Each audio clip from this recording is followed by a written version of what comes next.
Some of y'all about to be real mad at me, but it must be said. Some of y'all is fat and ugly and unattractive, but that is okay. Hi guys, welcome back to the channel. In today's video, we're going to be doing a anti-haul. I have not done one of these in a minute, and I am really excited. I have some pretty controversial opinions today, as per usual. We're going to be talking about all the makeup that I do not want to purchase currently, and I do want to make a disclaimer that all of this is obviously my opinion. This is just what I am choosing to do with my money. By the way, before we get into the video real quick, I do want to talk about my Twitch channel that I am starting. My first live stream will be on April 13th at 2:30 p.m. PST, 5:30 p.m. EST. I don't know what that's going to be for the Midwest folk, but that's the first live stream that I'm going to be doing on my Twitch channel. I'll have it linked down below and linked on the screen. This is not sponsored by Twitch, but I do hope you guys support my Twitch channel. It is definitely a big passion of mine. I'm going to be doing a lot of things on that Twitch channel. I know a lot of people don't really know what Twitch is, but look it up, make an account. Please, please, please support. Basically what Twitch is, you can live stream whatever, and I'll be live streaming literally almost every single day of the week. When I start after April 13th, I'll be live streaming 3 to 4 hours a day for 4 days out of the week. And I'll be playing video games, doing Get Ready With Me, just chatting. It's going to be a lot of fun, and I hope you guys support. I'll have it again linked down below. By the way, also, I do have a Discord server up for people that are interested in that kind of stuff or just want to talk to me. Basically what a Discord server is, it's basically like a big forum / group chat of all my personal followers. Or if you want to join another server for a different person or whatever, you can join mini servers. But I have a server right now. It already has 700 members, and I'm on it 24/7. Basically, it's just like a big group chat of all of my followers. It's not hectic. It's not chaotic at all. It's actually really chill. You can talk to each other, make friends, and I'm literally on it all the time, getting video suggestions from you guys, getting Twitch suggestions, talking about games, talking about beauty. I do have a small influencers tab on there as well that you can promote your stuff. It's really fun, and also Discord server members has early access right now to my merch, which I do have available right now only for Discord server members. Those two things, check them out. They'll be the first links in the description box. I know that was a lot of information, and I hope it clicked. What's not clicking?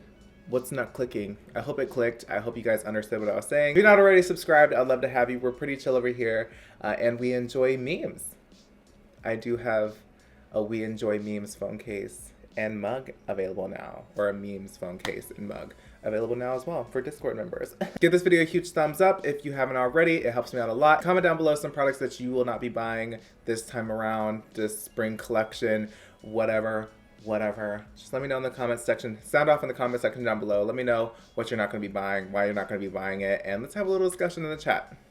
In the comment section. It's not a chat.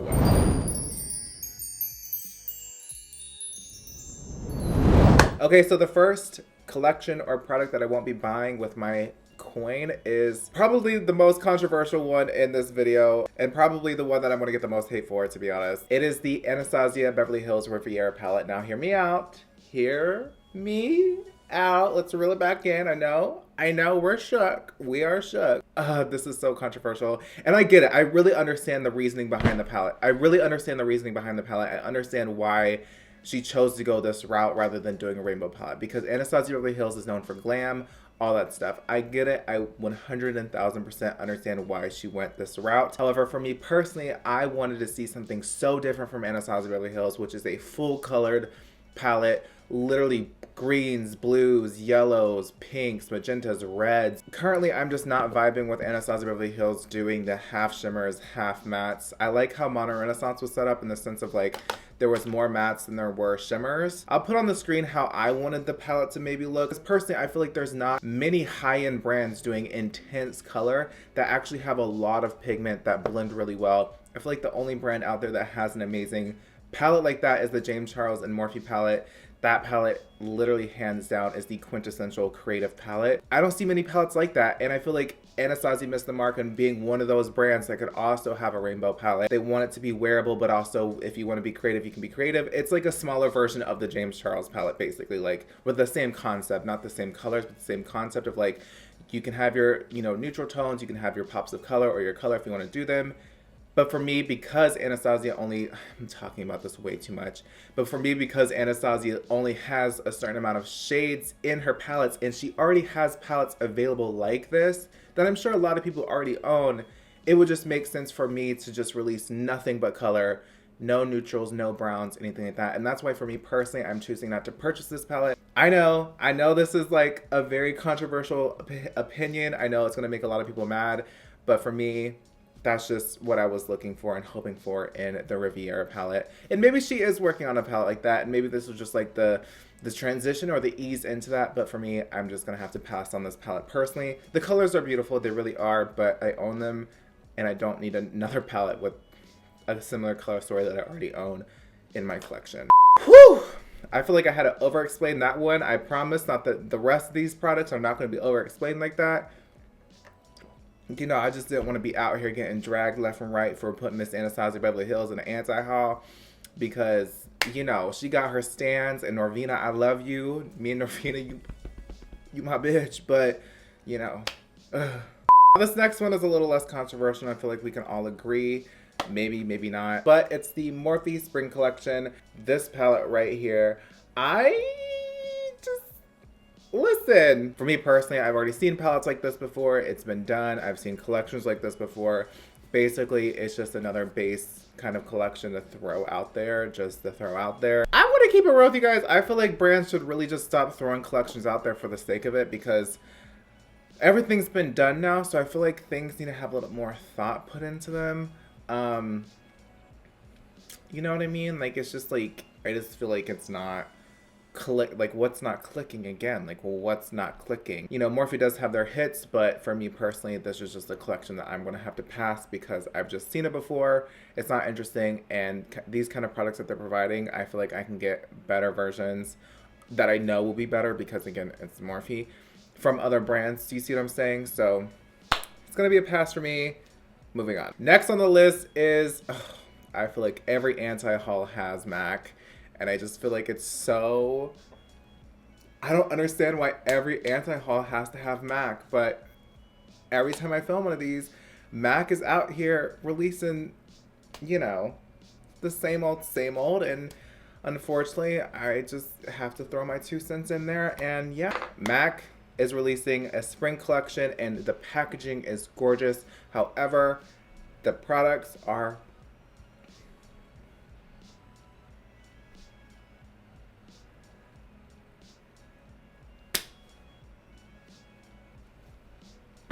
at this point, I feel like MAC is now a packaging company. I know they've done it all before, but the difference between MAC and all these other brands that have amazing longevity is they take what they've done before and do it better.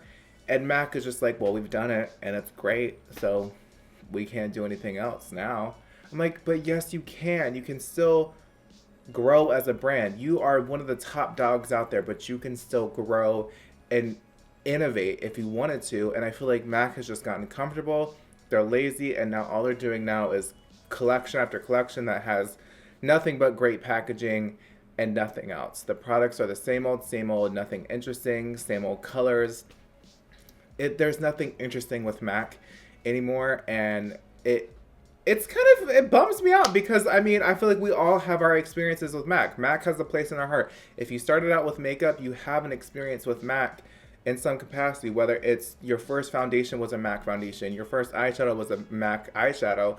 We all have our experiences with MAC. One of my first foundations was MAC. I was debating on whether or not to throw this in this video because of the topic at hand. Because for me personally, I have a lot of opinions for the topic at hand. You know, I'm just gonna touch on it very lightly, but Givenchy girl, I just don't understand how we're still doing this in 2019, and I do have my theories, but I do want to say a few things. I feel like us as influencers, we have a lot of impact, and I think brands understand that, and I think brands know that shade ranges are a huge topic to talk about right now because inclusivity, representation, all of that is a global topic right now. Going against the grain in a sense of not doing a lot of shade ranges is a way for a lot of people to talk about you, because right now the only attention people are getting right now is negative attention. I have not seen anyone, even influencers, brands, anything, no one talks about you unless you're doing something negative right now, because we all are in this state of like, we need to complain about something, and that's no tea, no, it's no shade, no tea, but we're all in a state of like, we just want to complain about something. That's all that's happening on Twitter. That's all that's happening on social media. And I feel like brands are getting wind of that. Nothing has great hype over anything unless there's negativity around it. That negative hype is still hype, and that's still sales, and that's still clout around your name. And I think brands have gotten wind of it, and I feel like either Givenchy is highly out of touch with the beauty community, or they out here like Tarte and Beauty Blender and all these other brands. There's two things that brands are doing currently: being super inclusive, releasing huge shade ranges because they know that that's going to give them hype, or they're releasing like 10 shades because they also know that's going to give them hype. Either way, brands need to meet their sales, and they're going to do anything in which to do so. So I think we as influencers need to take accountability and take responsibility and realize that this is what's going on, and also understand that not talking about it is more powerful than talking about it, because we are going to give them what they want. And I know I'm kind of putting my foot in my mouth because I'm talking about it right now, but I just want to make that statement in a sense that we need to stop letting these brands get away with using our anger as a way to meet their sales.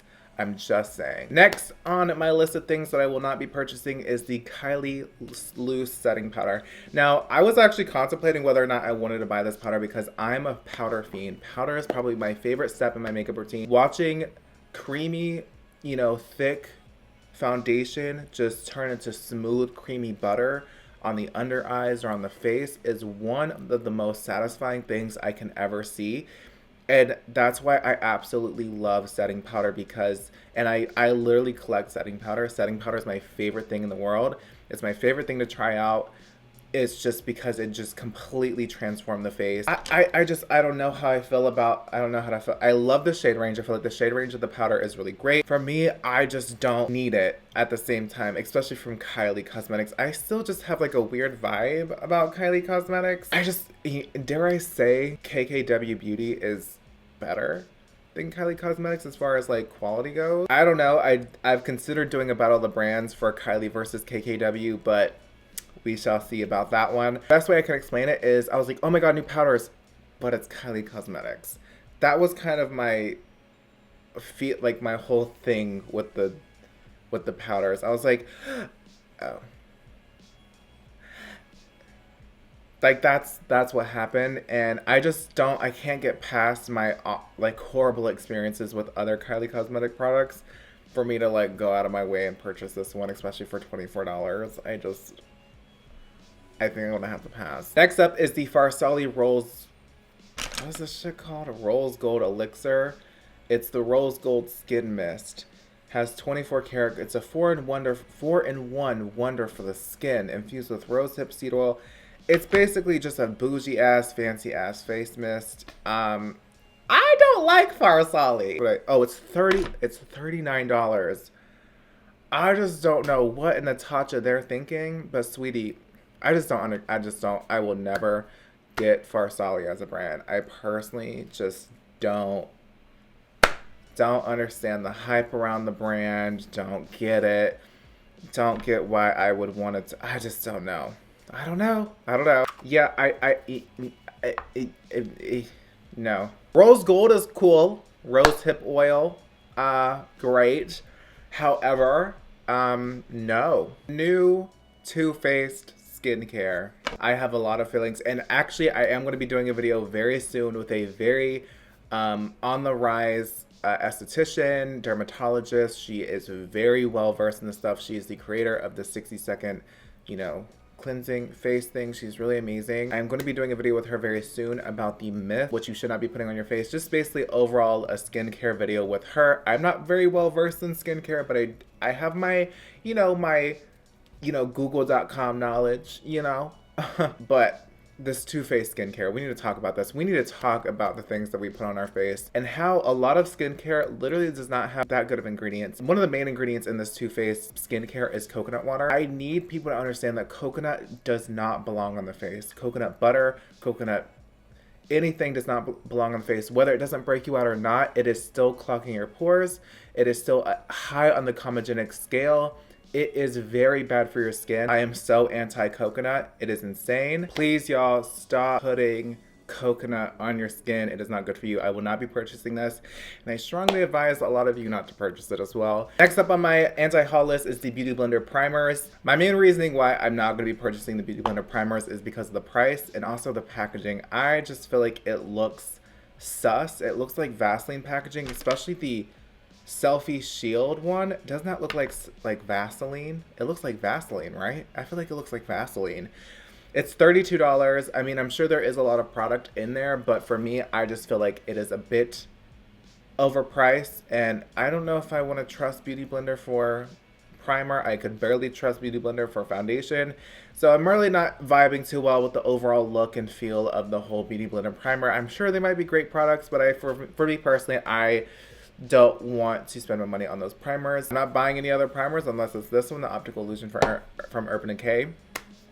Yeah, I'm not vibing with the Beauty Blender primers at all. The limited edition High Tides and Good Vibe palette, it has like the glitter in it or something. It has the glitter and stuff like that. There's certain brands I go to for certain things, and when it comes to fun, colorful stuff, Tarte Cosmetics just doesn't scream my name. This is a controversial opinion. I hate glitter. I feel like glitter is the reason why the world is awful. I personally feel like glitter is the main cause for all of my problems. You can, argue with me about that in the comment section below, but I personally feel like it. I just can't do glitter, and I used to, but I'm so afraid that I'm gonna get glitter in my eye. I just can't do it anymore. I just don't have the mental capacity to be putting that crap on my eyes anymore. And then taking it off, glitters all over the face for a while. It's like scratchy. It feels heavy. I can't do it anymore. I can't do it. Alright, you guys, that is it for today's anti-haul. I hope you guys enjoyed today's video. I know I didn't talk about too many products, but there's not really that many things coming out. I just feel like it's that awkward time of the year. But I still want to do an anti-haul because I feel like I haven't done one in so long, and this is my first one for 2018. I had so much fun filming it. Again, do not forget about my Twitch channel. I'll have it linked down below. Please go support. Please go follow. Please, please, please, please, please. Again, my Discord server link will be also in the description box as well. I hope you guys enjoyed today's video. I love you guys so much, and thank you so much for watching. Bye, guys.